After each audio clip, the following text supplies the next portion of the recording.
Namaskaram friend. In this video, I am going to talk about 5 important issues of 31st of May 2022. Okay, and in this video, these 5 topics are vary in terms of economy, in terms of science and technology, in terms of you can say agriculture, which is also come into the economic part, and also in terms of pollution, which also come in the environment part. So environment, economy, as well as science and technology. So 3 broad topic in which we are dealing with today's topic. So first one is related with SERI. SERI means System of Rice Intensification. So which process we adopt so that we produce yield of our rice is high and on the same manner input cost is low, or you can say uh, as produce input cost is low, but produce is similar to that of either we give more input or less input. That means on the same input we provide more yield than earlier. And this practice is first started in Indonesia, and after that many part of the world adopted because this cost less input and its yield is either the same as traditional or higher than that, and many other benefit of it. Okay, and second one is I'm going to talk about GDP or GVA. There is difference between them or their definition and on which basis we differentiate GDP, GVA, and how we measure GDP and GVA. GDP, gross domestic product; GVA, gross value added product. Okay, again we are going to in third topic we are going to talk about subcomponent of GDP. Okay, that means GDP is made up of which adding which subcomponent. Next one is AGNI-P and AGNI-V. That means AGNI-P missile and AGNI-V missile, their role in our security purpose, and how what are their ranges and which one is initially tested. And next one is next topic is you can say compo, you can say scrubber, basically related with scrubber, which you can say clear the pollution in the air, in the atmosphere. So 5 important topics vary in different ranges, different arena, and it is very important, it is very important to solve that, because in all these five the question, the 5 topic, some area are you can say collapse, some area are you can say overlap, but some are completely different. And in all these 5 topics, different people are involved, either to solve the problem, other to create the problem, and other try to know again benefit knowledge from it. For example, let's say system of rice intensification. Farmer are directly associated with government, try to solve their problem, and other people try to learn from it. That means farmer, people, and government. All they are 3 stakeholders and have different roles. Okay, so government provide their employee and some resources to the farmer so that they continue their practice, and people understand it, know it, like people like us, we know it. But through this topic we gain some perspective, and when we tell other people or go onto the field to perform this practice or function, so we have some knowledge about it and we perform it in a much better manner. In terms of GDP and GVA, basically for the economy of the world, we different country calculated GDP and GVA, and on the basis of that GDP, we you can say compare the economic growth of one country with related to other country, and different government, different central bank, and other financial institution adopt some measure to increase the development index of their country, their region, and try to do good business in whichever region it is situated. So GDP, GVA, its sub-component, that is on which component we focus so that GDP increases, or if it GDP decreases in some year, in some financial year, which measure we adopt so that we can solve the problem of GDP. You can say GDP, downfall of the GDP, or what measure we take to increase the GDP. Next one is AGNI-P and AGNI-V. These are missiles. Different parts, different countries in whole parts of the world develop different missiles, different new technology, spacecraft to understand the mystery of the creation, and also for the understand the for the security purpose of their region, so that other people do not invade unauthorized, and people living in their country have some protection regarding the enemy country, and they grow in terms of economy, in terms of art and culture, grow that region, so that people of that country live a full-fledged life and also spread this knowledge in the whole world about their development in economy, development of art and culture. India is the best example. In ancient time, India is protected from Himalaya, naturally protected from Himalaya, and the you can say Indian also. So people of that region develop in astronomy, develop in astrology, in spirituality, in yoga, in meditation, in philosophy, in science and technology, in art and culture, dance, music, in many areas they develop because it is naturally protected by the nature. But nowadays, many people invaded some part of the country to another part of the country, not for travel purpose, but to harm that people. That's why these types of security is very much important.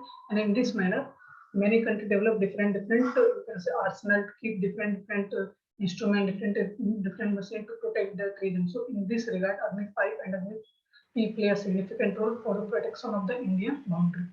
Okay, because it is developed in India. And fifth one is I'm going to talk about scrubber, or you can say which remove, or which you can say not delete, which remove or as well as reduce the pollution component prevalent in the atmosphere and prevalent in the near about region around us. So this is just a small introductory video on the 5 topics which we are going on to discuss today. So now let's start with the first topic. First topic called System of Rice Intensification or SRI. So system of rice intensification, as the name suggests, rice intensification, increase the yield of rice. Okay, so we are going to talk about different key points or key bullet point in this topic. So SRI was first developed in Madagascar. I'm sorry, introductory video I talk about Indonesia. I'm sorry, Madagascar. SRI was first developed in Madagascar, and in the 1980s, in the 1980s, and since then several countries in the world have been practiced it, including India. So it is first in 1980 it is for development Madagascar, and after that different countries of the whole world adopted this technique, and India is also in this list. Okay, second one is it promises to save 50 to 20% of groundwater. If you adopt this practice, through this practice we save 50 to 20% of groundwater, which is very much needed because because water crisis is, we are seeing water crisis in different parts of the world. So if we adopt this practice, the water crisis problem is automatically solved. Improve rice productivity, also productivity of rice increases. So here we can solve the problem of food security, food shortages problem, which is almost at a stagnant point now. Okay, nowadays rice productivity is at a stagnant point. So if we adopt this practice, we save 50 to 20% of groundwater as well as productivity of the rice increases. And these two problems solve the problem of water crisis as well as food scarcity.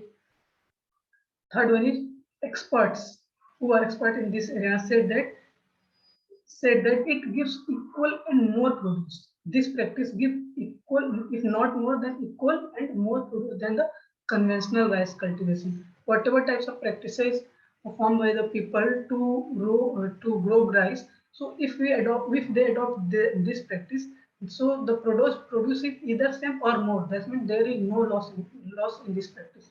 Either you got the same amount of rice which you got from the earlier practice, or you get more. So you have some benefit in it. Either you get more or equal with less water, less seed, and less chemicals. And another benefit is input cost is become, you can say, low in this because you require less water, less seed, as well as less chemical.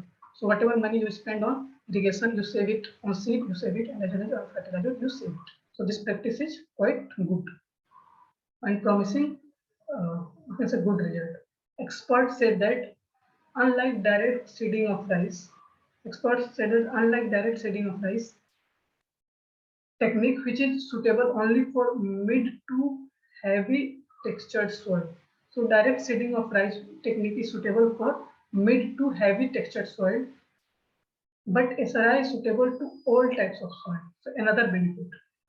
Conventional practice in which direct seeding of rice takes place, it is beneficial, or you can say it is suitable for mid to heavy textured soil which is mid to heavy textured. That conventional practices is suitable for that, but SRI is suitable for all types of soil, including less fertile soil. That means SRI is also, we can start this practice where soil is not so much fertile, but conventional practice is not adopted in this report because for that mid to heavy textured soil is required. And as in such a soil, the number of seedlings can be increased to double. And in such soil where soil is less fertile, we increase the seedlings to a double capacity. So if some of even if some of seedlings are not to grow on its full potential, so others are growing, so we get either equal or more produce. If others are growing, we get more. If not, if let's say a case where other seedlings are not growing, so if we plant the double seedling, so if only less than seedlings are, you can say, grow, then automatically we grow, we gain, or we come up with the equal produce, which traditional practices come out with. Next one is SRI does not require continuous planting. It needs intermittent irrigation. So traditional rice practice need continuous flooding, but SRI need intermediate irrigation. That means safe soil, safe water.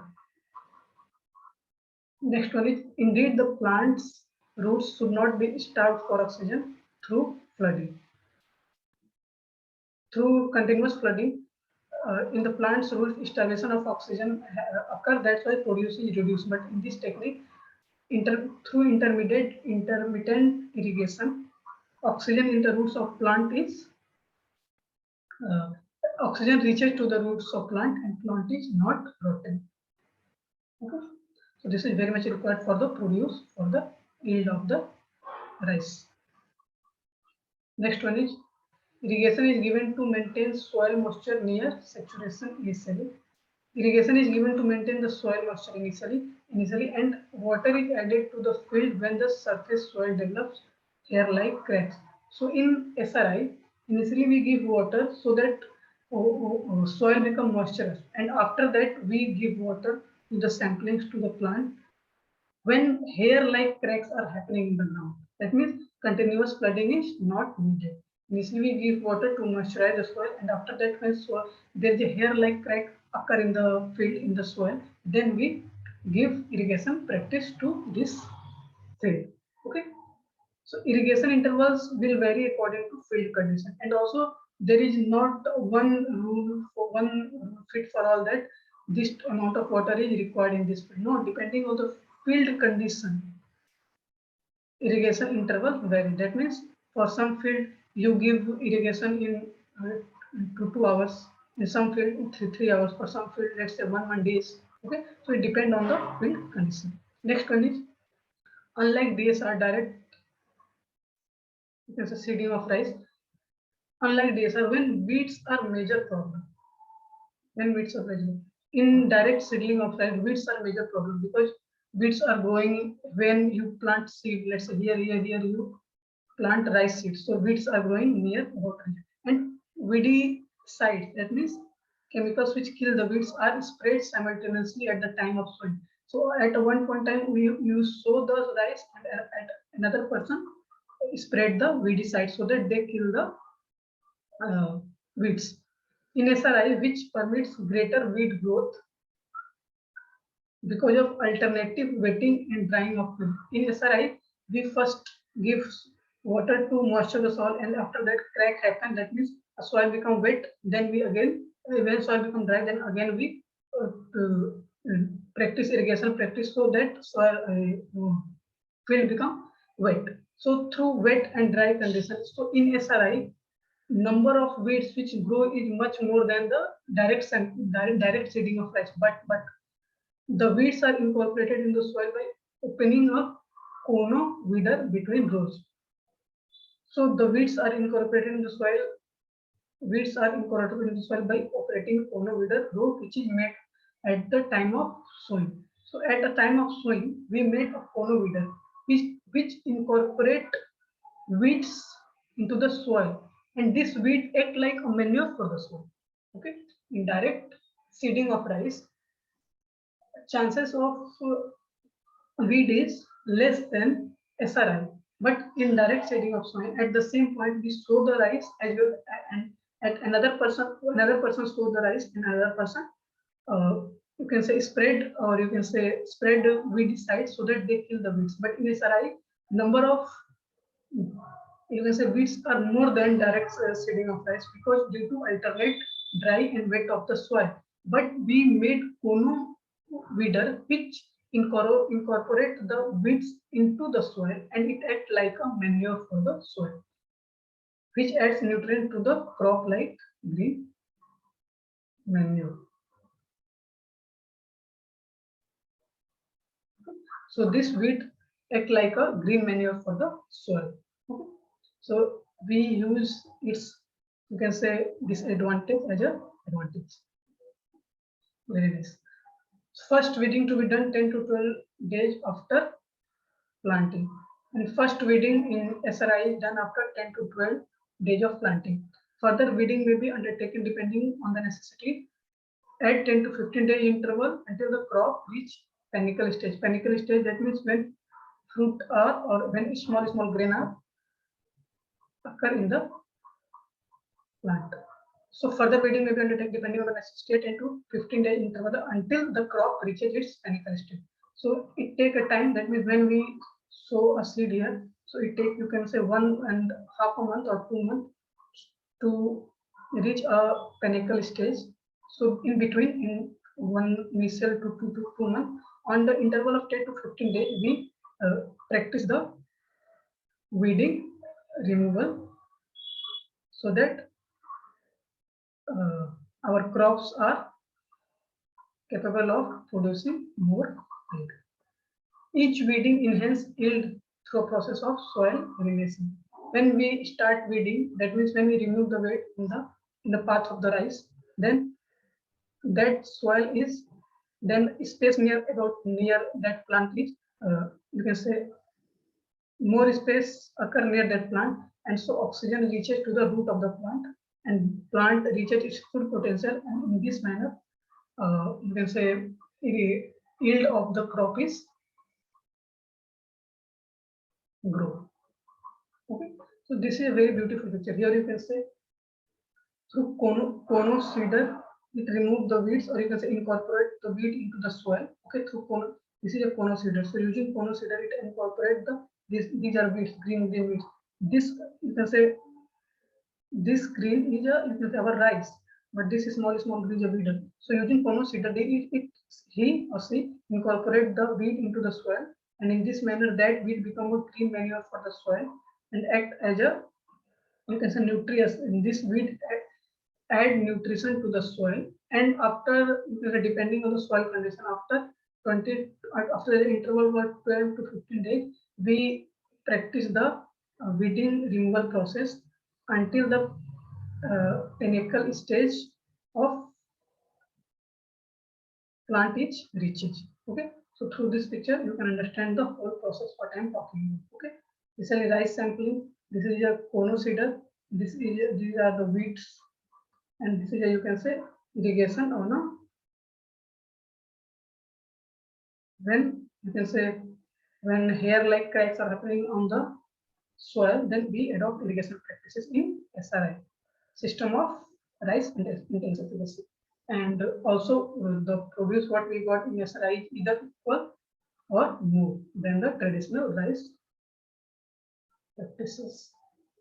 So now we are moving to solve one question on it. Consider the following statement regarding system of rice intensification method of sowing paddy. So first one is system of rice intensification. Now, SRI was first developed in India, and since then several countries of the world have been practiced for developing Madagascar, and after that many countries practices in which India is also a member. This one is wrong. It gives equal and more produce than the conventional rice cultivation, with less water, less seed, and less chemical. Yeah, input cost is less, but producing either similar or either equal or more. So this one is correct. SRI is not suitable to all types of soil, like the less fertile soil. No, SRI is suitable for all types of soil, even the less fertile soil. But conventional rice practice method is not suitable for less fertile soil.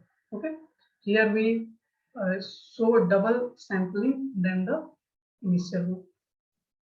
So this one is wrong. We may not, but we have a capacity to show 2 times more sampling than the fertile soil. SRI methods permits greater weed growth in comparison to direct seeding of rice technique here.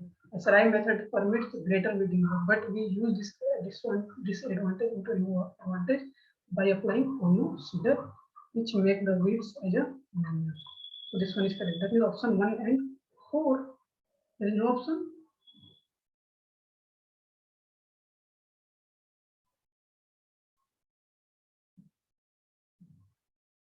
I'm sorry, not 1 and 4. 1 is wrong, 2 and 4. I'm sorry.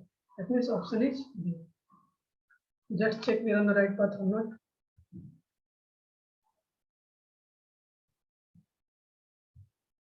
What happened? Just yeah, option B. That means we are on the right path. Now let's move on to the another topic called GDP and GVA, gross domestic product and gross value added. So for any financial year that means from April to March, the financial year of India. You can say for the whole world it is, so that they compare their data regarding. So for any financial year, the two main variables of national income are GDP and GVA. Okay, so for any financial year, two main variables of national income are GDP as well as GVA. The GDP calculates India's national income. GDP calculates India's national income by adding up all the expenditure in the economy.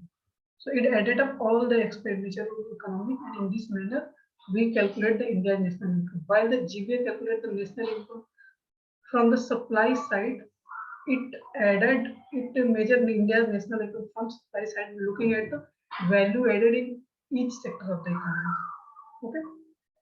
So GVA calculate the national income of the supply side by adding value added in each and every sector of the economy. So GVA from the supply side, value added of the each and every sector, and GDP calculate the national income by adding the all the expenditure in the economy.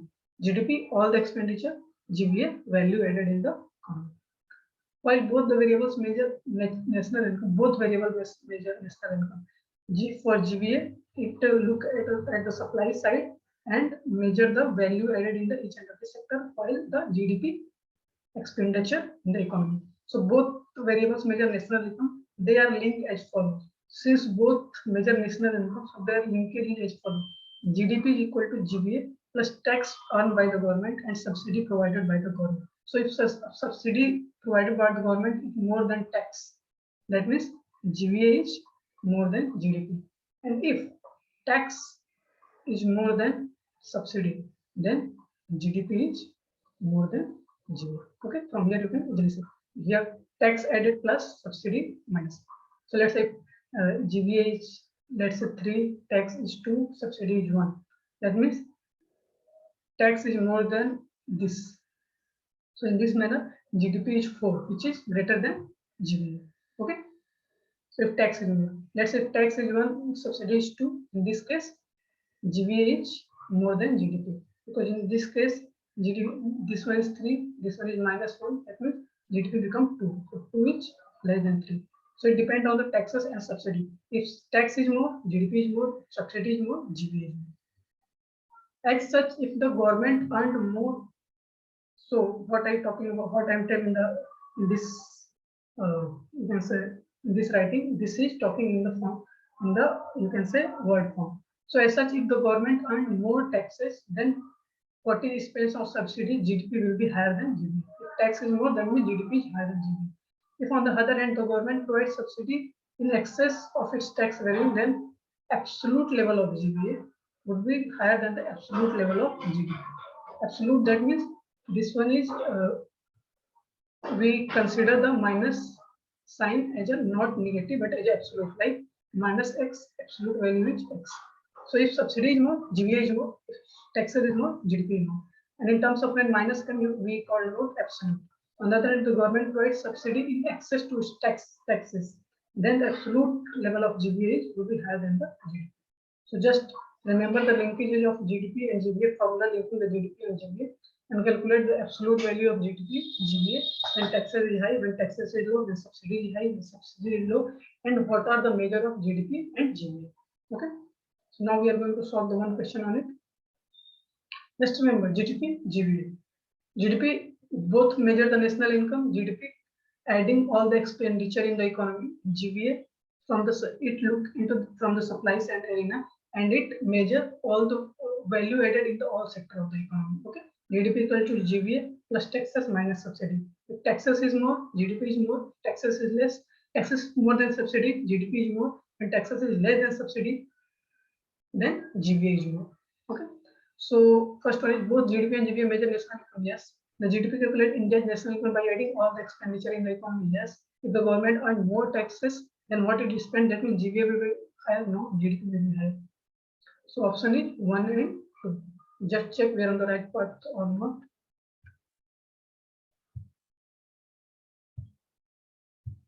What happened?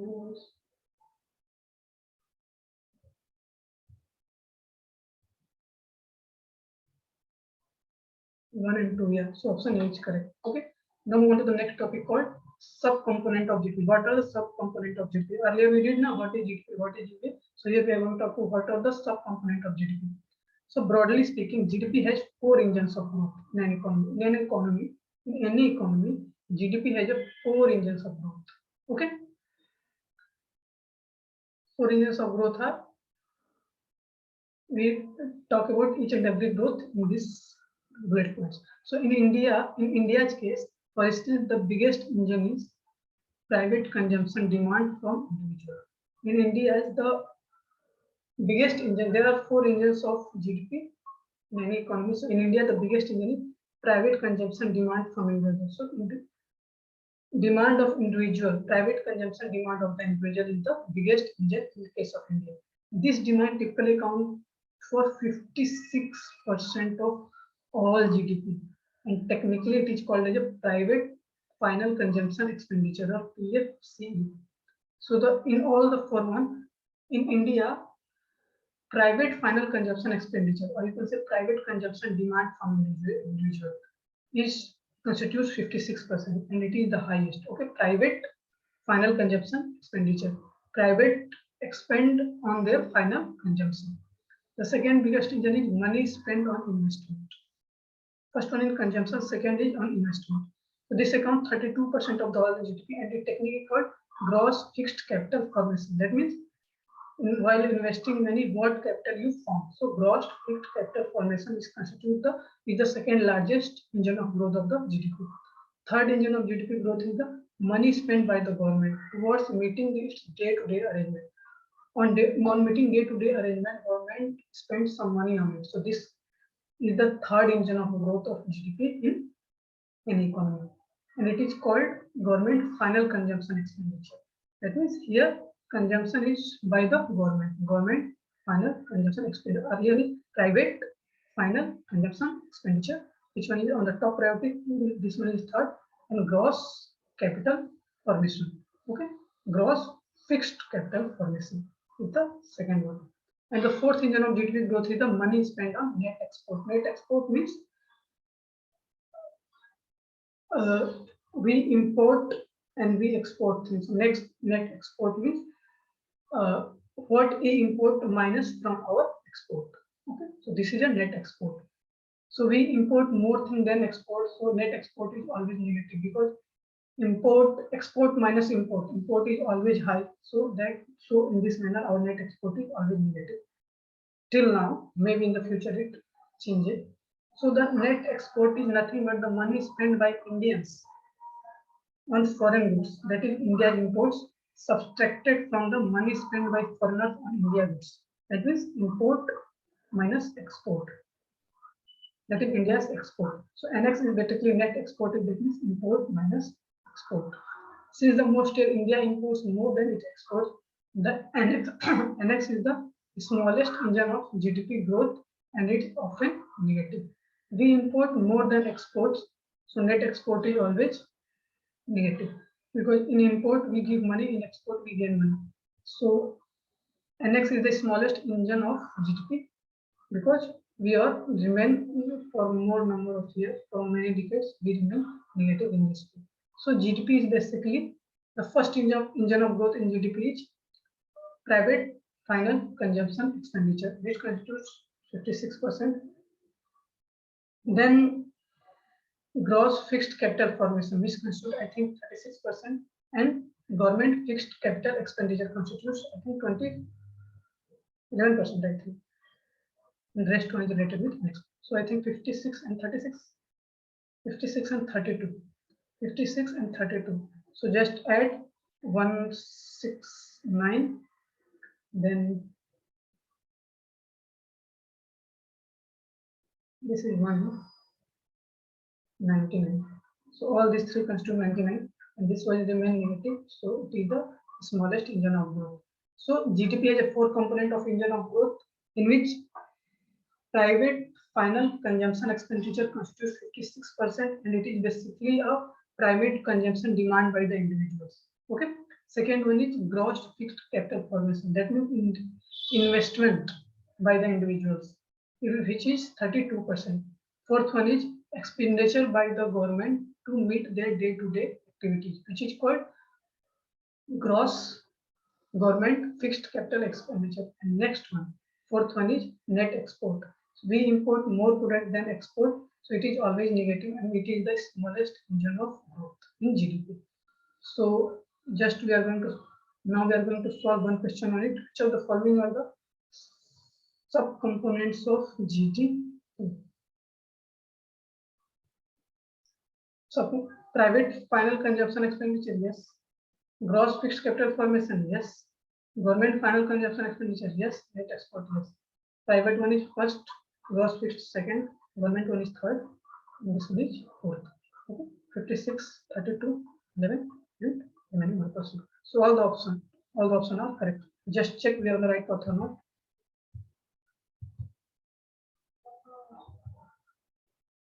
Option D, we are on the right path. Now move on to the next topic called AGNI-P and AGNI-V missiles. AGNI-P and AGNI-V missiles. AGNI-P is a two-stage canisterized solid propellant missile. AGNI-P is a two-stage. That means it is a two-stage. First stage, two-stage. Canisterized. That means have a box-like cylindrical box-like structure in which we put the missile. It is called a canister. So AGNI-P is a two-stage canistered solid propellant missile. Solid propellant, that means its fuel is in the form of solid with dual redundant navigation and guidance system. Redundant means have a fabulous capacity. So dual redundant navigation and guidance system, and has a range of up to 2000 km. So AGNI-V have a range 2000 km, two-stage canister. Its propellant is solid propellant, as well as its navigation and guidance system has a dual redundant. So this is your, you can say, features of AGNI-P missile. AGNI-P is a new generation advanced variant of AGNI class of missile with improved parameters including maneuvering and accuracy. So AGNI-P is a new generation of advanced variant of AGNI class. It is a AGNI class missile and a new generation of advanced variant with improved parameters including maneuvering and accuracy. Maneuvering means your stealth capability. Okay. So in terms of maneuvering, in terms of accuracy, AGNI-P is a new generation advanced variant, and it is AGNI class missile and improved in many parameters. Canisterization of missile reduces the time required to launch. When missile in the canister form, it requires less time to launch it, while improving the storage and ease of handling. And in canister form, we store more missile, and its handling is also easy. So when we put missile into canister, its handling is easy, its storage is more, as well as time required to launch the missile is also less. Now we move on to the fifth topic, AGNI-V. AGNI-V for intercontinental ballistic missile, ICBM. AGNI-V is an ICBM with a range of 5000 km, had been tested several times and validated for option. So AGNI-V have a range of 5000 km. It is an intercontinental ballistic missile. That means if we launch the missile from one continent, it reaches to the another continent, and its range is 5000 times. It is tested for many times, and it is now validated for the induction in the military usage. The Navy has been pushing for second indigenous aircraft carrier. Indian Navy is pushing for the second indigenous aircraft carrier based on its force structure centered around three carrier. So three carrier is first one is Vikramaditya, first ISC is the Vikrant, and third one is it pushing for second ISC centered around the three carriers. At present, India has only one aircraft carrier, INS Vikrant, which is a Russian origin platform. So we have now only one aircraft carrier, which is Russian origin platform.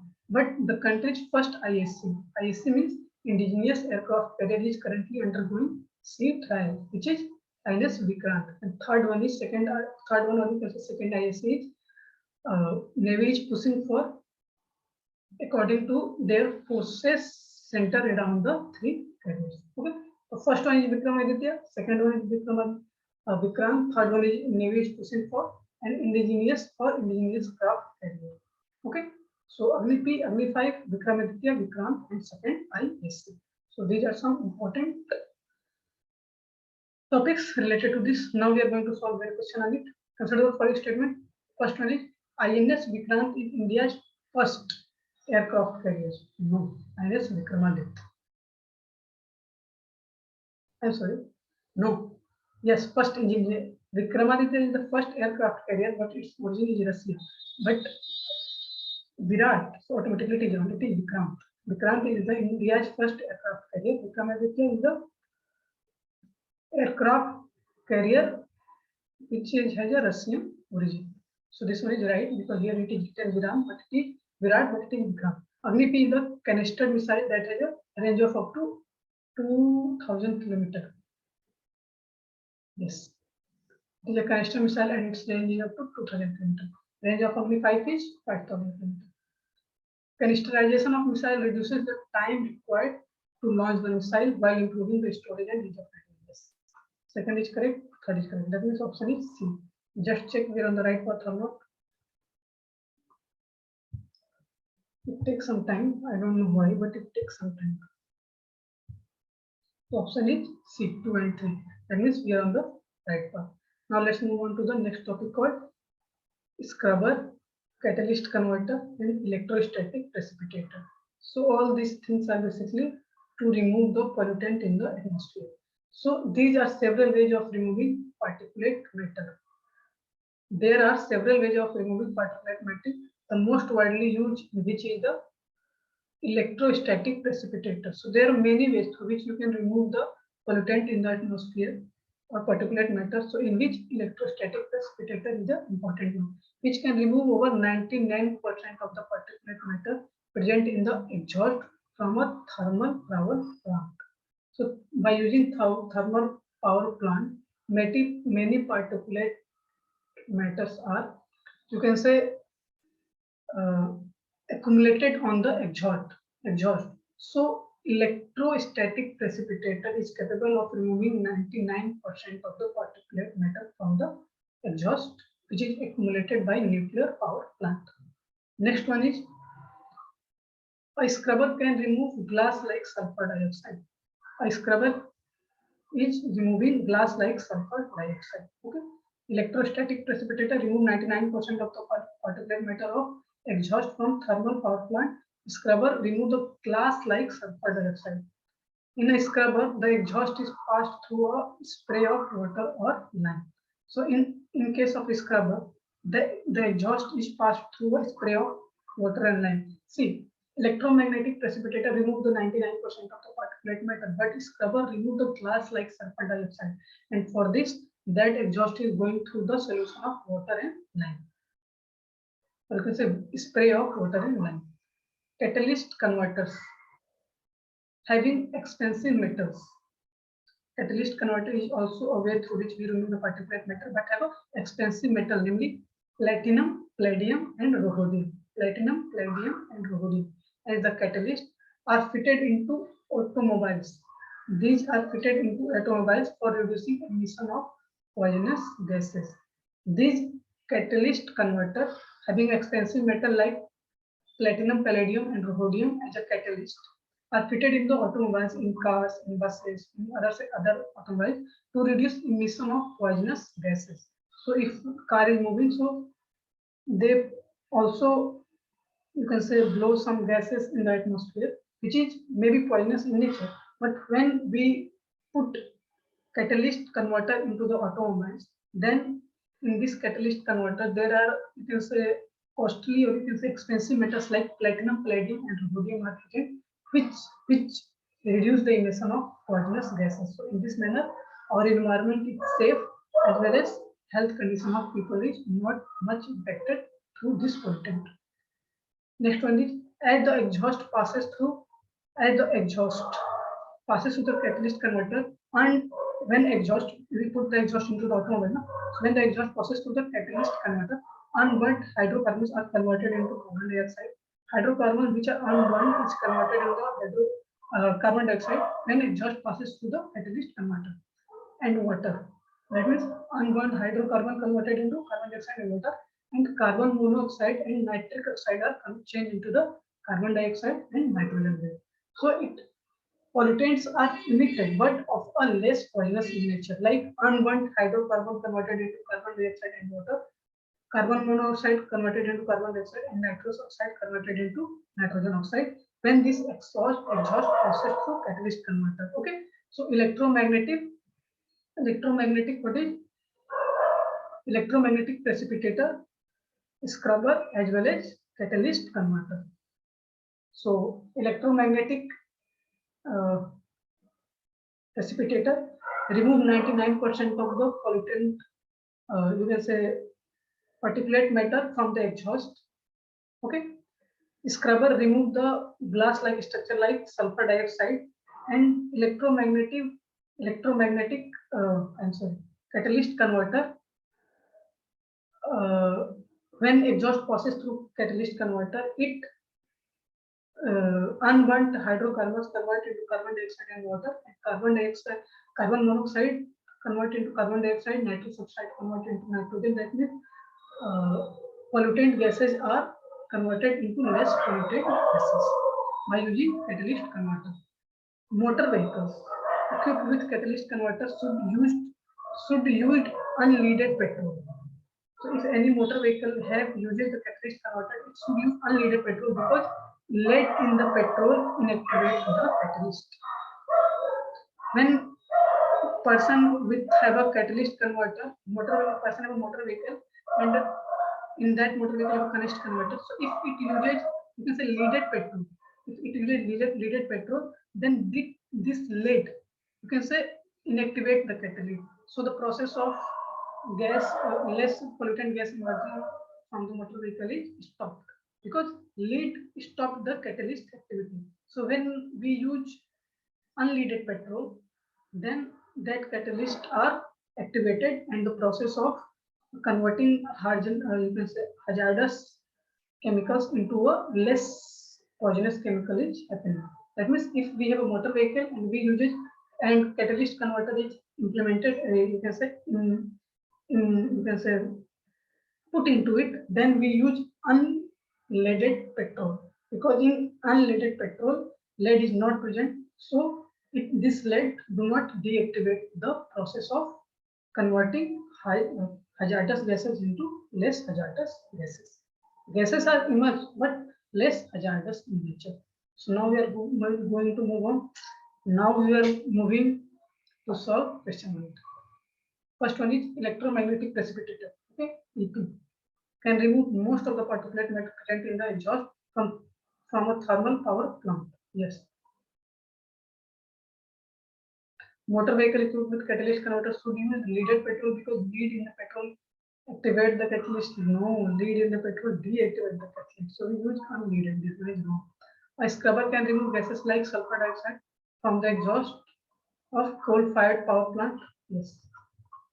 It reduces. It removes the sulfur dioxide gases like metals from the exhaust of coal-fired power plant. Okay. Which one is correct? 1 and 3 are correct. That means option C. Just check we are on the right path or not. So option C, that means we are on the right path. Right path. Now just remember, just we are going to summarize the whole topic into 5 minutes. So first one is SRI, System of Rice Intensification. Second one is GDP and GVA. Second one is sub-component of GDP. Okay. Then AGNI-P and AGNI-V, and the next one is, you can say, electrostatic precipitator, scrubber, as well as catalyst converter. So SRI basically means System of Rice Intensification. First practice is Madagascar, and after that many countries adopted this practice. India is also a member of this group which adopted this practice. SRI, you can say less input cost, that means less water, less seed. SRI required less water, less seed, and less fertilizer, but its produce is either equal to or more than the traditional paddy farming practice. Okay, and System of Rice Madagascar and this one. And while, so you can say, sowing the seed, flooding irrigation is not required in SRI. Intermittent irrigation is required. So we save the water and also save the water. And also, since yield is more, that means problem of food scarcity is also tackled through this. This also, when we can say in direct rice seeding, direct, we can say, seeding of rice, weeding is less than SRI, because in SRI, due to the dry and wet condition of the land, wheat produce is more than the direct seeding of rice. But we use, you can say, what is the name of a machine called, I think, I do not remember the name. With the help of this machine, we, on the interval of 10 to 15 days, we remove this, you can say, incorporate this wheat into the soil, and this wheat acts like a manure for the soil, and our soil becomes rich. And in this term, our productivity is increasing. Okay, so this is a just small summary of the direct SRI. Second one is GDP and GVA. So GDP is basically, it measures the total expenditure by the government in the economy, and GVA is basically look from the supply side, and it measure the value added in each sector of the economy. Both GDP and GVA measure the national income. So there is a one formula related to it.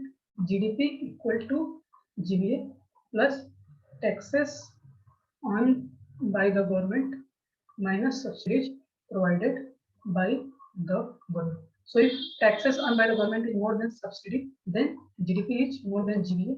If taxes on by the government is less than subsidy provided, then absolute value of GDP is less than absolute value of GVA. Okay. Now let's move on to the third one called sub-component of GDP. So component of GDP. So the four major engine for in the any economy for GDP calculations, there are four engines for GDP calculation in any economy. So in case of India, not in case of India, in any economy there are four. First one is private consumption,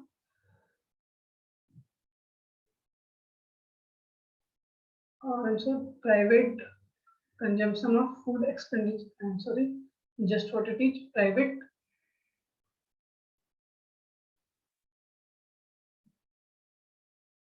that is private individuals demand for private consumption is one thing.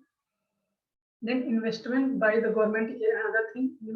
expenditure by the government to meet their day-to-day activity is the third thing, and net export is the another thing. So private consumption, I do not remember the P, I think gross, second one is gross fixed capital formation, government, just a minute. What it is?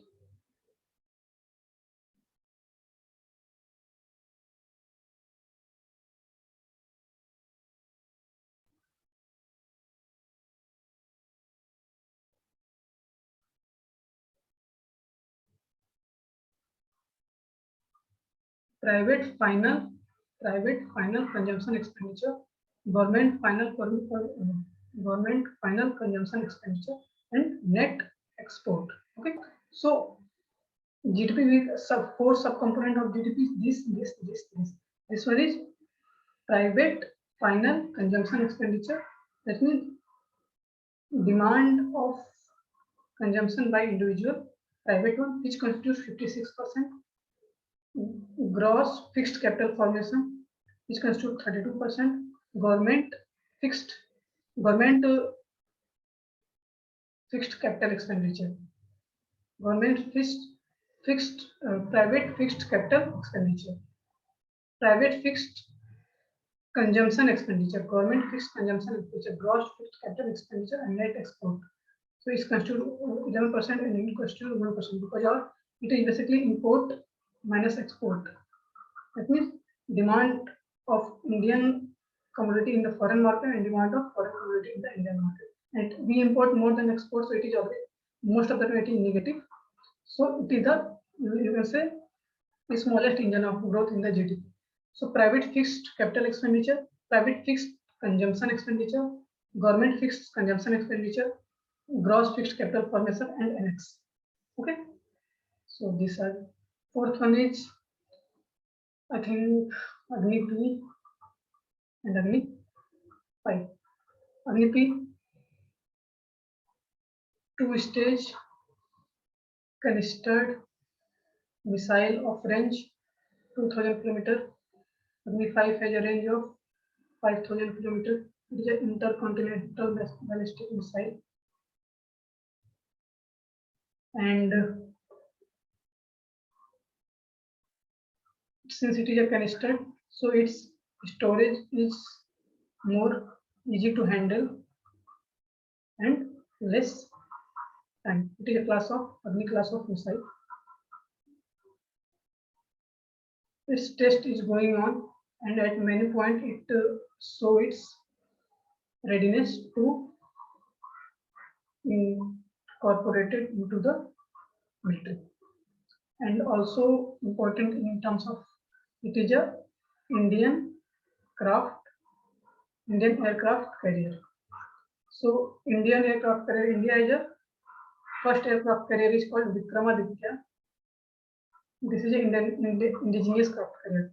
Aircraft carrier is Vikramaditya, which is a Russian origin, but first indigenous aircraft carrier is Vikram, and the Navy is pushing for the second IAC on the basis of their on the basis of forces centered around 3, you can say, aircraft carrier. So this is it, and last one is fifth one is I think fifth one is related to scrubber,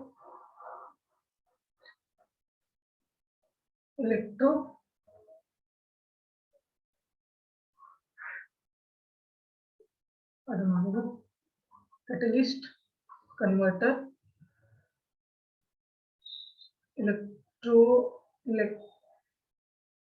electrostatic,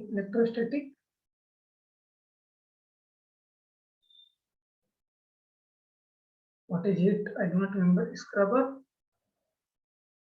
precipitator,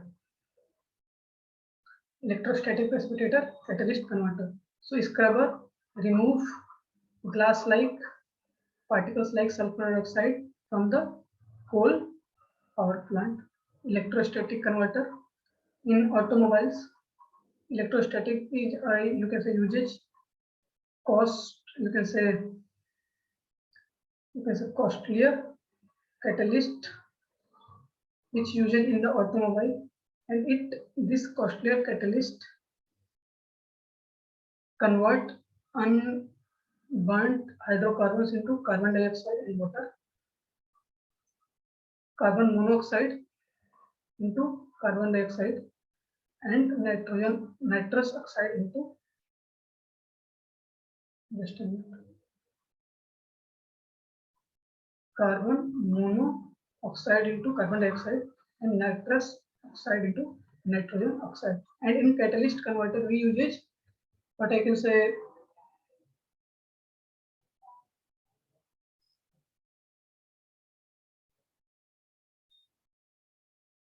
unlead petrol, because this lead deactivate the catalyst. So the our work of converting hazardous to less hazardous is stopped. And is so yeah, this one is for automobile, uh, electrostatic for nuclear power plant or thermal power plant. This one is from coal power plant. So these are summary of the whole things which we study here. So I hope you love this lecture and enjoy this lecture and gain some perspective from this lecture. Okay. So namaskaram. Thank you.